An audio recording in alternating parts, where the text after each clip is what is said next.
So let me get this straight. The plot of this movie is Indiana Jones and Gus Fring trying to hurt and kill Captain America, and Indiana Jones turns into some red monster? Yeah, I did not have that on my 2025 bingo card, to say the least.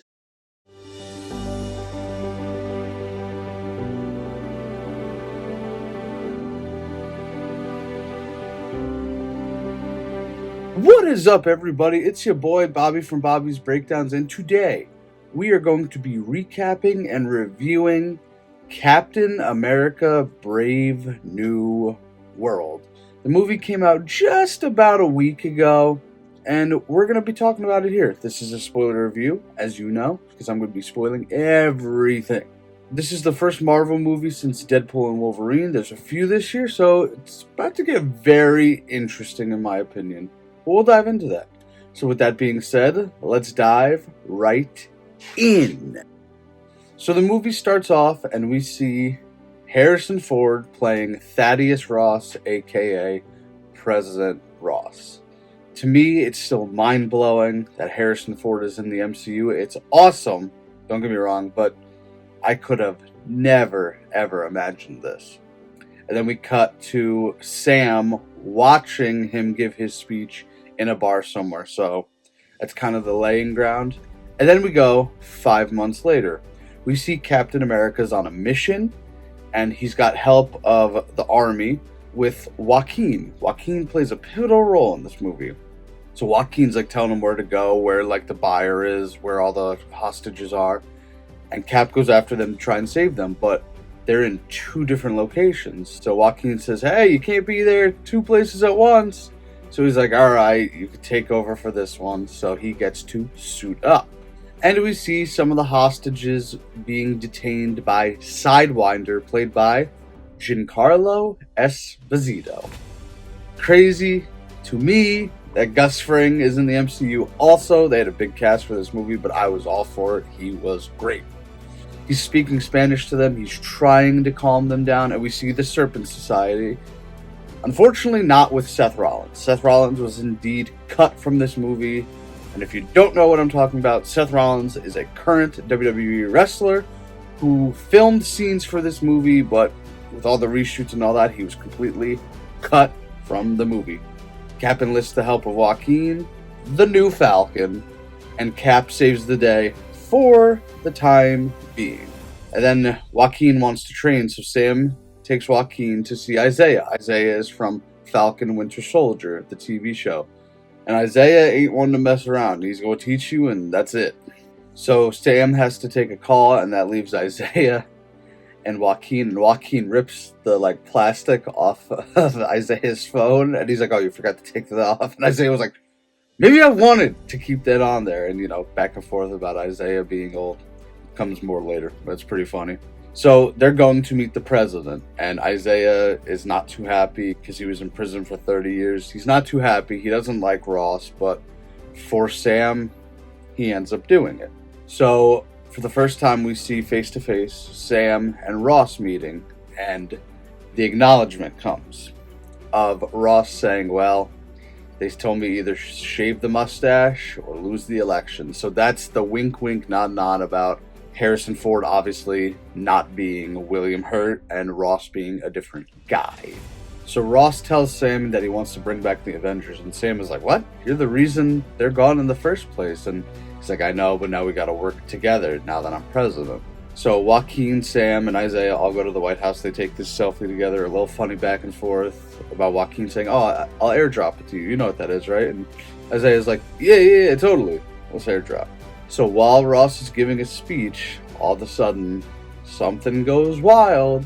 Isaiah goes crazy, takes the gun, and shoots at Thaddeus Ross. Misses, obviously, because that would put a big dent in this plot. But he misses, he takes off and runs. Of course, he's a super soldier. They finally get to him, and he's like, what happened? What did I do? So something happened that we'll come back to. Sam busts into the meeting they're having, and him and Ross speak alone. And Sam says he's going to do an investigation because he doesn't know what happened. And Ross is like, really? Captain America doing an investigation on his friend. That's going to go over so well. So Sam walks away. We see Ross take a pill.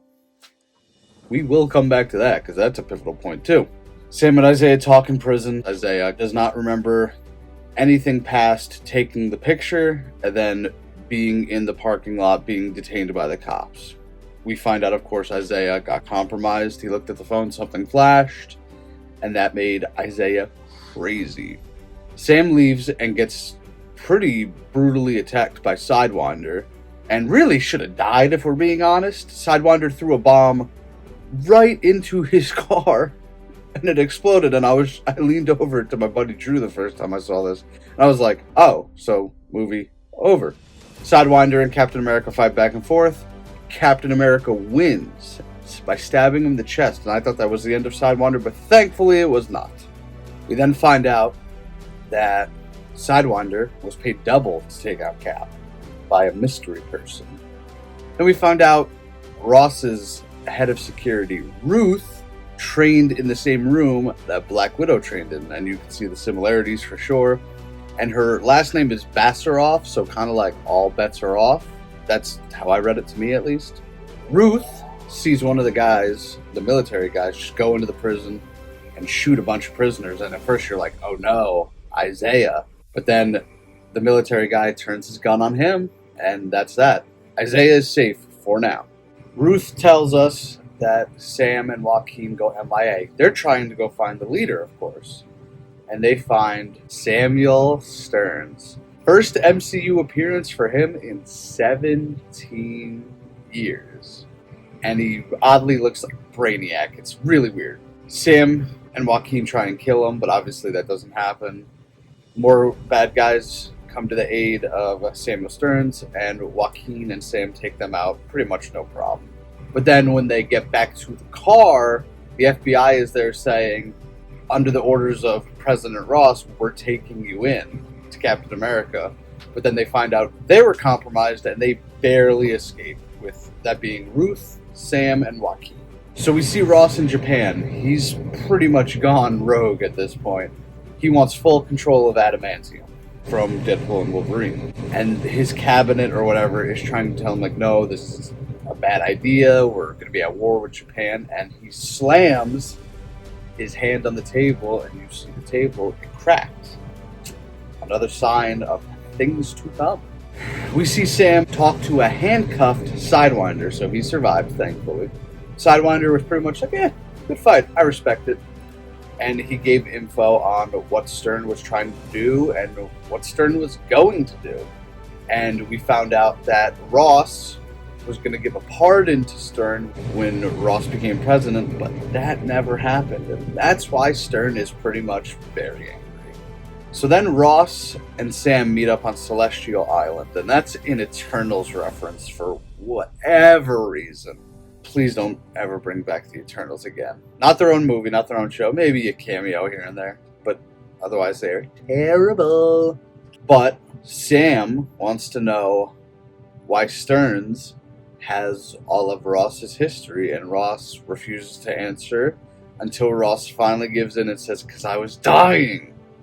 And Sam's like, oh. He goes, "Those pills saved my life." And he goes, "And now I'm here and I'm president." So Sam kind of understands, but he's also like, he can't do this, man. Ross is trying to control the situation at hand, but he's just slowly unraveling. A war between Japan and the USA breaks out because of the adamantium. Stearns is all for it. Stearns is like, yes, let the beast out. He's trying to talk to him over the phone. It's weird. And Japan sends out missiles, and Cap and Falcon go after them to try and stop this.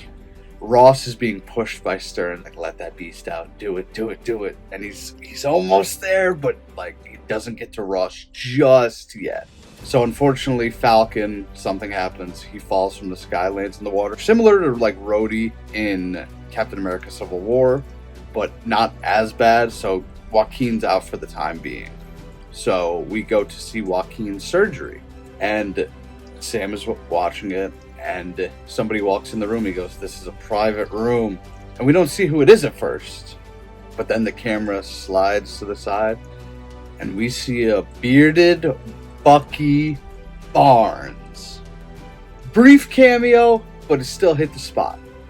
Bucky, the only actor to appear in all 4 Captain America movies. So they have a little chat about the serum and what's going to happen.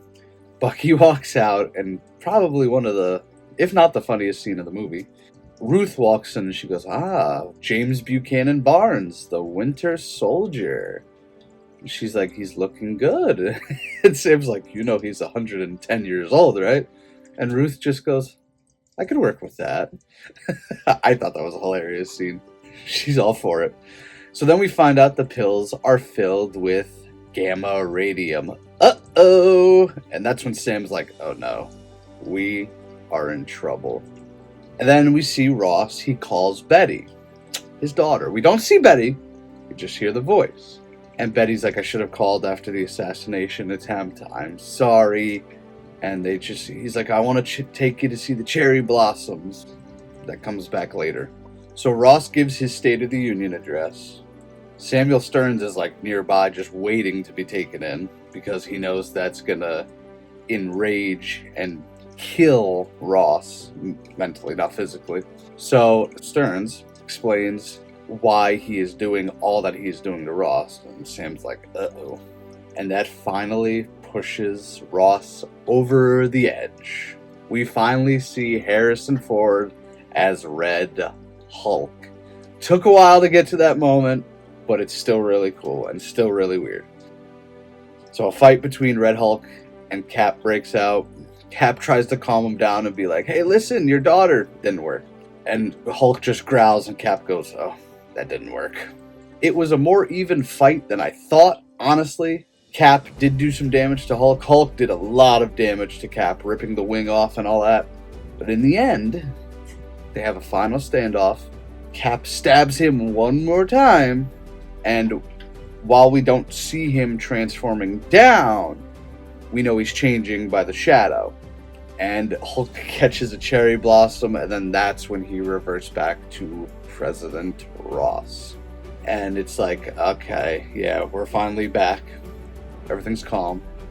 So they're like, Sam, we need to take you to the hospital. And he's like, I got a place to go first. Sam goes to get Isaiah out of prison. Very unrealistic. He would still be in prison. But anyway, it doesn't matter. That's part of the movie.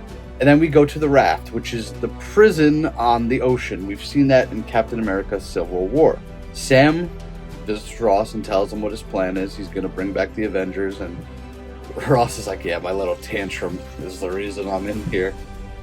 And then Sam was like, I couldn't let you go without seeing somebody you really loved. And who walks in? Betty. Liv Tyler. First MCU appearance in 17 years. Since The Incredible Hulk. And I don't know if this is a one-off. I don't know if she's going to come back for more. But pretty cool to see her once again. So the final scene of the movie is Sam sitting by Joaquin's side.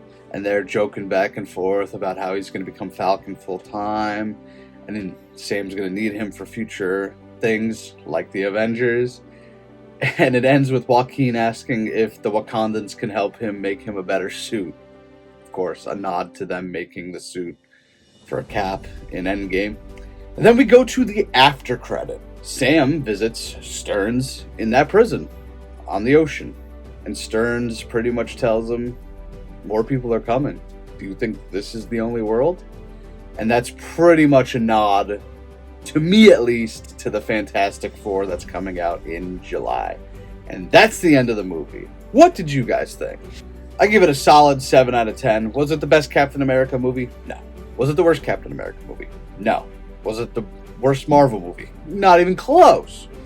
If you're going to give me Harrison Ford as Red Hulk, Giancarlo Esposito as a villain, and Anthony Mackie as Captain America, yeah, it's not going to be the worst Marvel movie by far. But comment below what you guys thought of the movie. What would your ranking be? So, with that being said, make sure you hit that like button. Make sure you subscribe. Plenty more content coming, folks. Don't know what the next movie will be, but we will figure that out as we go. But until next time, I am Bobby with my Captain America hoodie. From Bobby's Breakdowns, and we will see you guys in the next one. Later.